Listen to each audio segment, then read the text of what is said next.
One of my favorite space movies? I don't have a list of favorite space movies. Space Jam would definitely be on that list. I'm not talking about the new version of Space Jam. I'm talking about the original. I'm talking about Space Jam too much. 4 stars or better on Letterboxd. Apollo 13, 1995.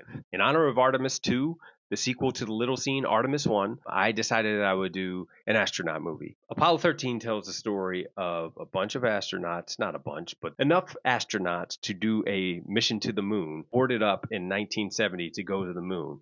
And on the way there, an oxygen tank explodes and all sorts of other things go wrong. They had a fight, not fist fight, they had a fight for their survival to make it all the way home. And so the movie really is about goals and dreams, which in the case of Tom Hanks's character is to land on the moon. And then sometimes those dreams get deferred. And what is really important in life, that being life itself, becomes a bigger priority. Apollo 13 follows these astronauts and the families and support staff down on the ground as they try to get this group of astronauts back from space in their compromised space vehicle, we'll call it.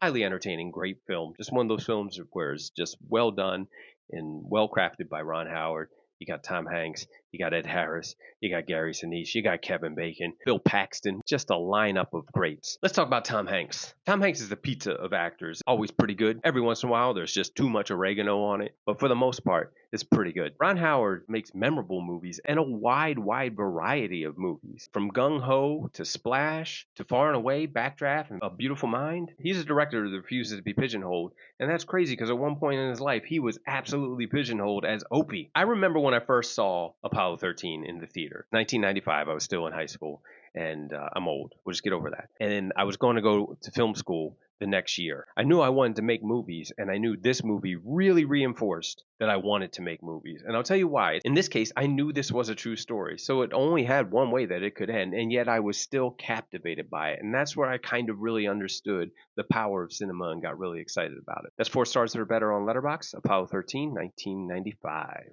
Talk to you soon.